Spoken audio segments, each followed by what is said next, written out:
আগে যাই রে ওরে শ্রীরামচন্দ্র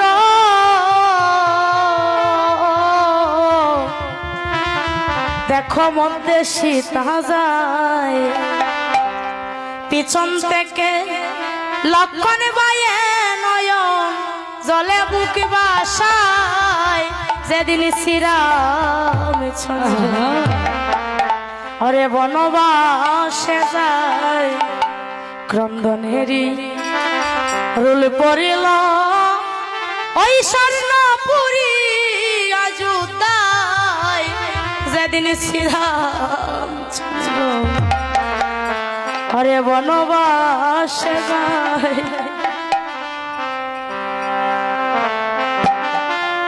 সেদিন লক্ষণ বলেছিল আমার দেবতুল্য দাদা যদি বনে যায় আর আমি সিংহাসনে বসে থাকবো, না না আমার ঘনের